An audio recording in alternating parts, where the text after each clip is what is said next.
La nuit tombée, Haïti se retrouve plongé dans le noir.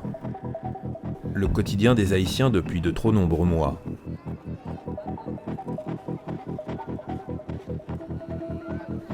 Production insuffisante, équipement vétuste, les centrales électriques ne fournissent au mieux que quelques heures de courant par jour.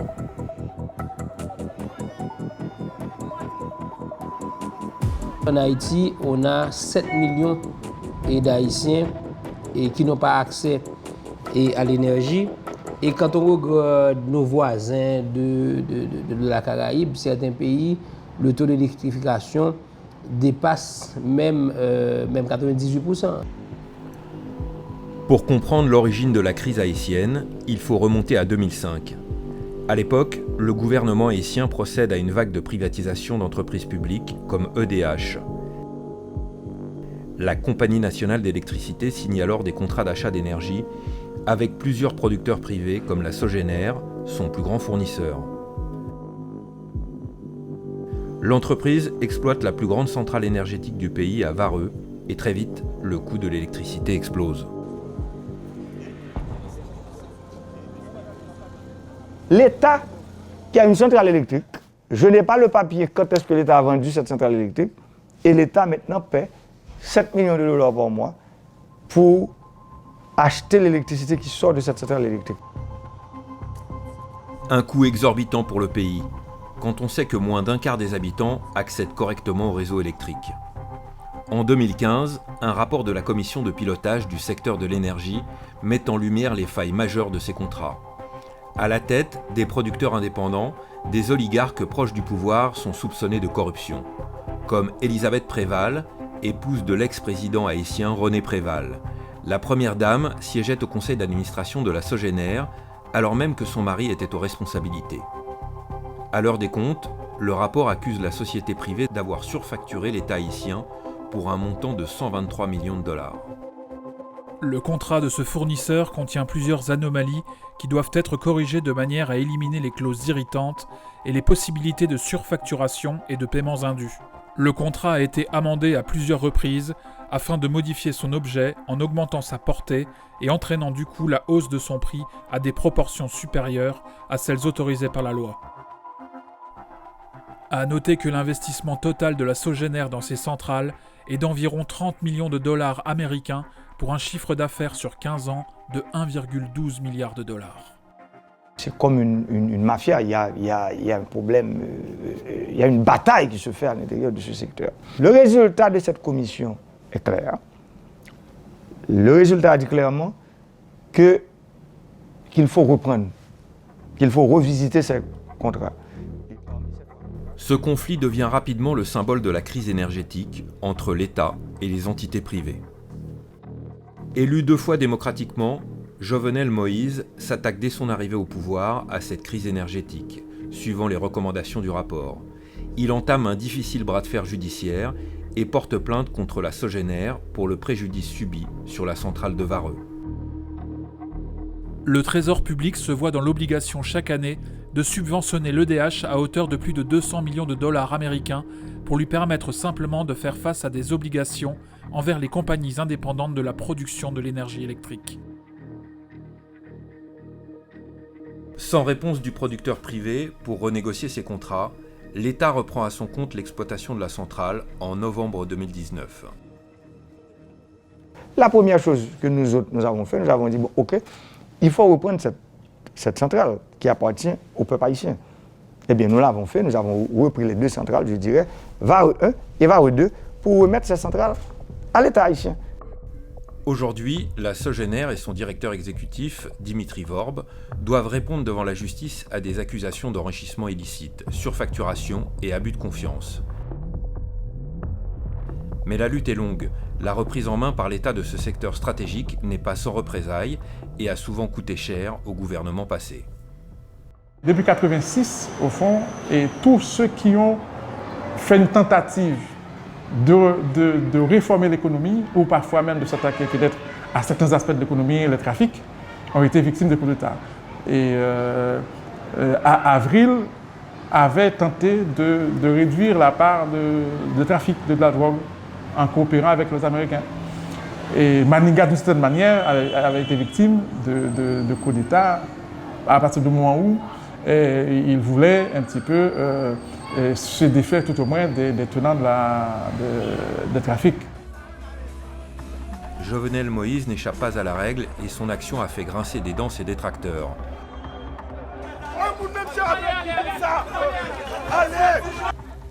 Pour protester contre la mise à mal de leur business juteux, les oligarques ont réagi en tentant par tous les moyens de paralyser le pays. C'est le phénomène Pays Loc qui touche en plein cœur Haïti depuis quelques mois. Aujourd'hui, si nous voulons sortir le pays de l'ornière du sous-développement, il faut des réformes en profondeur, il faut une lutte acharnée contre la corruption. Entre 2006 et 2016, Haïti a reçu 10 milliards 833 millions de dollars. Je suis arrivé au pouvoir moi-même, j'ai trouvé le pays avec 6000 km de routes non construites. J'ai trouvé le pays avec 122 sections communales qui n'ont pas de centre de santé. J'ai trouvé le pays avec 500 000 enfants aujourd'hui en Haïti qui ne peuvent pas se rendre à l'école à cause des salles de classe qui ne sont pas là. J'ai trouvé un pays avec près de 80% des communes dépourvues de réseau électrique. Pour acheminer l'électricité dans les foyers haïtiens, les autorités doivent aussi rénover les réseaux vétustes et en nombre insuffisant.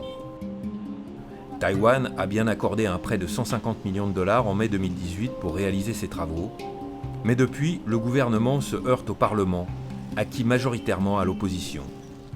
Nous sommes co-dépositaires de la souveraineté nationale avec le Parlement. J'ai convoqué le Parlement à l'extraordinaire en mai 2019 pour le vote de l'accord de prêt. Le Parlement n'a pas voté.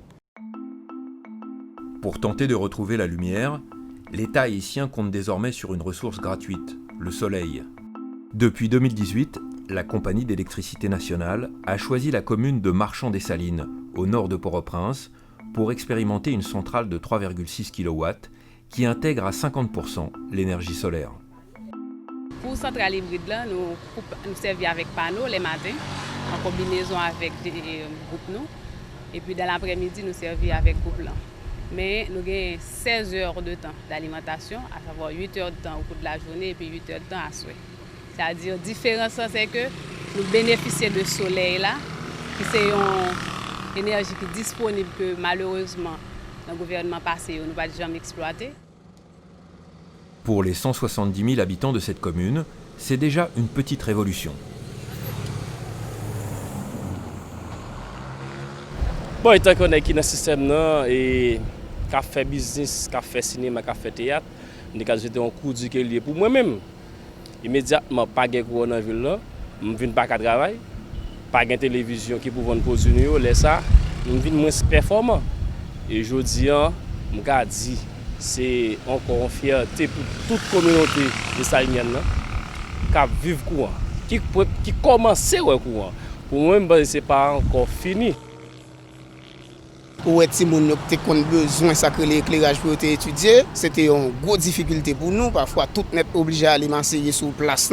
Qui était qu'on a des poteaux qui ont sacré l'électricité avec soleil, mais qu'on y a une électricité à cacher à la caillou pour étudier. Ça son point fort, ça son point positif que le président Jovenel lui permet que la commune Marchand-des-Salines à vivre aujourd'hui. Et moi-même, tout cas par la voilà, je suis directeur d'école, j'ai une école aussi. Ça veut dire que mes enfants ils ont étudié qu'on y a très bien. Et ça permet tout réussite là, beaucoup plus satisfaisant. Les chantiers d'envergure se poursuivent dans le pays, grâce à l'armée venue prêter main forte sur le terrain.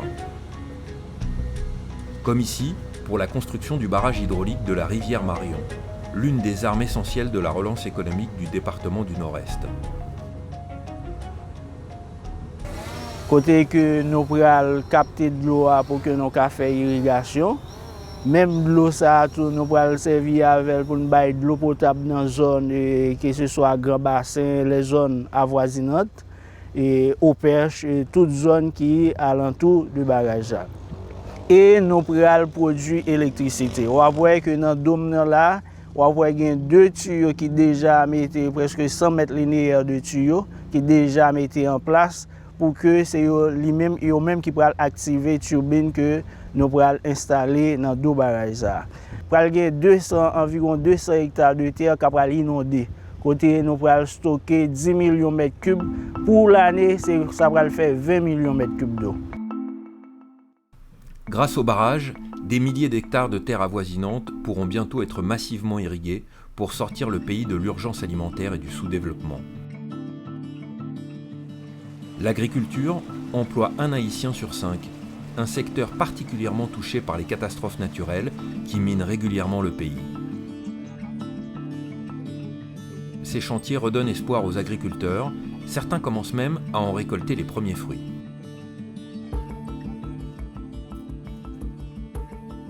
De rapporter nous pour nous faire préparation pour nous besoin. C'est le problème de l'eau. Ça ne compte pas Congo, puis manioc, mais à faire piment et banane nous va te contacter dans ce cas parce que tu n'as pas de café parce que nous pas de système pour ça.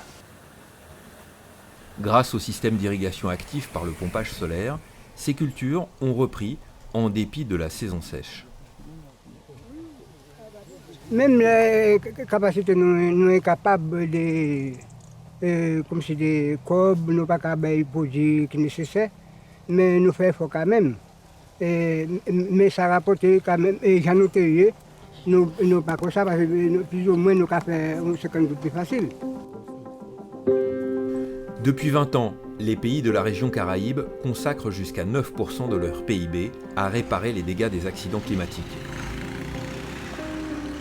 Un phénomène amplifié dans les régions enclavées et difficiles d'accès, comme ici, à Gros-Morne.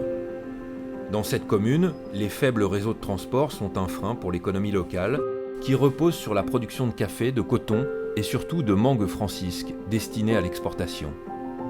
Comme pour l'électricité, le gouvernement tente aujourd'hui de reprendre en main la construction des routes, mettant fin à des années de privilèges abusifs accordés aux sociétés privées. Quand nous sommes arrivés au pouvoir, le bitume qui était arrivé en Haïti, on achetait ça très cher, à presque $5 le gallon. Des gallons que vous devriez acheter à $2, maintenant vous les achetez à 5. Cela veut dire que vous avez $3 en plus sur le prix de l'achat du bitume. Maintenant, sur 2 millions de gallons de bitume, sur 100 km, vous perdez $6 millions. Désormais, l'État estime avoir divisé le coût du kilomètre de route par 3 en 3 ans. Au lieu d'importer massivement les agrégats qui composent l'essentiel du bitume, le gouvernement les extrait désormais dans les rivières du pays. Seul l'asphalte, qui sert à finaliser les routes, est encore acheté sur le marché américain. Parce que moi, avec des jeunes moi-même, qui travaillent là lui-même. Puis si Goumon, toute zone d'appelé, mais Goumon va te lever lui-même. Goumon va te lever, nous pas bloquer route, mais sauf que nous-mêmes, nous avons besoin pour réalisation de construction pour nous même fait au niveau pays. Le président veut un État serviteur, le président veut que le reste là, c'est pour le peuple là que le doyer, c'est pas pour nèg gros palto. Si la route semble être encore longue, le gouvernement garde le cap de la modernisation. À Jérémy, principale ville du sud du pays, l'exécutif met les bouchées doubles pour achever les travaux d'un aéroport qui permettra de rallier Port-au-Prince en moins d'1 heure. Il sera alimenté par un système d'énergie solaire. En octobre 2016, le cyclone Matthew détruit 80% de la ville qui se retrouve presque coupée du monde. Ses habitants sont privés de nourriture et d'eau potable.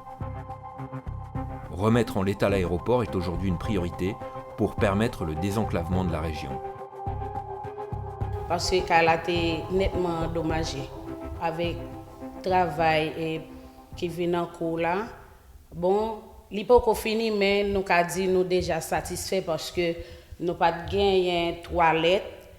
Bon, nous avons gagné une toilette et puis le nombre de toilettes là, a augmenté. Nous n'avons pas de salle de départ, nous n'avons pas de arrivée, nous n'avons pas de rampe.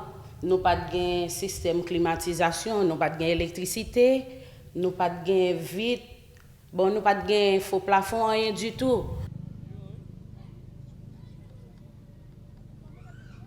Il y a eu des choses terribles que ce pays a connues pendant les 18 derniers mois. Mais je suis là, pourquoi? C'est parce que je crois fermement que nous avons besoin de ces changements. Cette génération aujourd'hui qui me regarde, Elle peut me dire que, président, vous êtes méchant. Vous êtes en train de nous faire souffrir. Mais ils ont oublié, ces gens-là, ces jeunes qui souffrent aujourd'hui, c'est parce qu'il y a des générations passées qui n'ont pas pris des décisions pour leur faire sortir de l'ornière du sous-développement. Et c'est pour ça, moi-même, il y a une phrase que j'ai faite toute ma campagne électorale avec. La stabilité politique est le premier des biens publics. Les réformes que je suis en train d'initier aujourd'hui, nous avons besoin de stabilité, quelle que soit l'équipe politique. Même si un Haïtien sur deux se trouve au chômage, l'île et ses paysages somptueux conservent de sérieux atouts pour inverser la tendance. Un potentiel touristique énorme et une population très jeune, ressources immenses et essentielles pour relever ce défi. Comment est effort que l'a fait pour que l'avenir d'un jeune pas sombre, pour que nous suspendions quitter le pays pour aller au Chili, pour aller au Brésil, pour aller aux États-Unis, et pas que nous avons des problèmes avec le pays, ça non. Parce que dans le cadre de communauté et coopération internationale, nous avons des problèmes avec eux. Mais un jeune, d'abord, il est formé justement pour servir son pays. Aujourd'hui, la jeune génération est en première ligne pour permettre à tous les adversaires politiques de renouer le dialogue. Elle a dans ses mains la créativité nécessaire pour accompagner ces réformes vitales et éradiquer le fléau de la corruption. Un vent d'optimisme, porteur d'espoir dans un pays qui ne peut plus se permettre d'attendre davantage.